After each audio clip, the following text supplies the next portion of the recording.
ఎస్ఎస్9 న్యూస్కు స్వాగతం.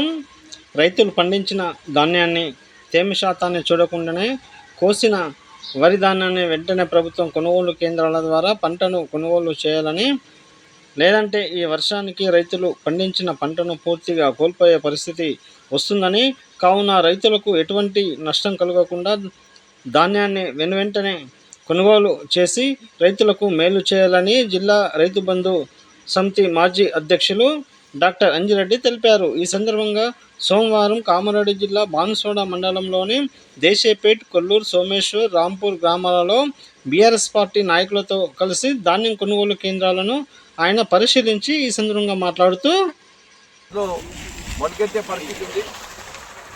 రోజు వర్షాలు పడడం మూలంగా కోసినటువంటి వరి ధాన్యం మరి ఎంబడే తీసుకోకపోవడం మూలంగా మరి రైతులకు అనేకమైనటువంటి ఇబ్బంది కలుగుతూ ఉంది. రోజు ఎండ వచ్చినప్పుడు ఎండ వస్తున్నారు, వాన రాగానే మరి చేయడం వల్ల ముందే రైతులకు అధిక వర్షాలు పడడం మూలంగా దిగుబడి తగ్గింది. మరి దానికి తోడుగా ఇంకా వర్షాలు పడడం మూలంగా మరి వడ్లు మొలకెత్తే పరిస్థితి ఉంది. రైతులకు అనేకమైనటువంటి నష్టం జరుగుతూ ఉంది. ప్రభుత్వం వెంటనే స్పందించాలి.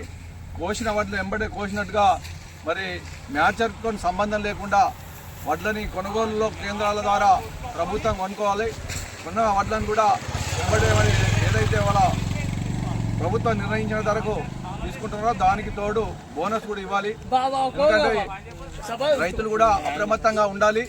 ఎందుకంటే మరి మొంత తుఫాన్ ద్వారా ఇంకా వర్షాలు వచ్చే అవకాశం ఉంది. మరి మీరు కోసినటువంటి ధాన్యాన్ని భద్రంగా మరి వర్షాలు తడవకుండా జాగ్రత్త కూడా వహించవలసిన అవసరం ఉంది. ఎందుకంటే ప్రకృతి వల్ల ఏం చేయలేని పరిస్థితి. దానికి తోడు ప్రభుత్వం నిర్లక్ష్యం కూడా కొద్దిగా జరుగుతూ ఉంది. మరి ప్రభుత్వం వెంటనే స్పందించాలి. మరి స్పందించకపోయినట్టయితే రైతులకు అనేకమైనటువంటి ఇబ్బందులు ఏర్పడే పరిస్థితి ఉంది.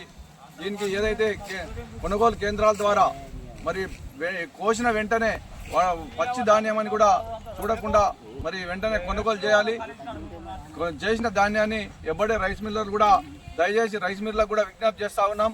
మరి రైతులు అనేకమైనటువంటి నష్టాల్లో ఉన్నారు కాబట్టి మీరు వచ్చిన ధాన్యాన్ని రిజెక్ట్ చేయకుండా మరి ఏదైతే కొనుగోలు కేంద్రాల ద్వారా వచ్చినటువంటి వరి ధాన్యాన్ని మీ రైస్ మిల్లర్లు తీసుకొని మరి ప్రభుత్వం ద్వారానే డబ్బులు ఇస్తారు కాబట్టి మీరు వెంటనే మరి మీరు ప్రభుత్వంతో ఏం మాట్లాడుకుంటారో మాట్లాడుకోరు, కానీ రైతులను కానీ ఇబ్బంది పెట్టకుండా చూడవలసింది కూడా వాళ్ళకు కూడా నేను ఈ సందర్భంగా విజ్ఞప్తి చేస్తా ఉన్నాం. దీనికి మరి అధికారులు ప్రభుత్వం వెంటనే స్పందించాలి. మరి రైతులకు నష్టం కాకుండా చూడవలసినటువంటి అవసరం ప్రభుత్వానికి కాబట్టి మరి ఇప్పుడున్నటువంటి ప్రభుత్వం దయచేసి మరి మేము డిమాండ్ చేస్తూ ఉన్నాం. మీరు వెంటనే ధాన్యాన్ని కొనుగోలు చేసి మరి రైతులకు మేలు చేయవలసిందిగా డిమాండ్ చేస్తా ఉన్నాం. ఈ కార్యక్రమంలో బీఆర్ఎస్ నాయకులు మోచి గణేష్, నాయని మొగలయ్య, భరత్, అనిల్తో పాటు బీఆర్ఎస్ నాయకులు, కార్యకర్తలు, రైతులు తదితరులు పాల్గొన్నారు.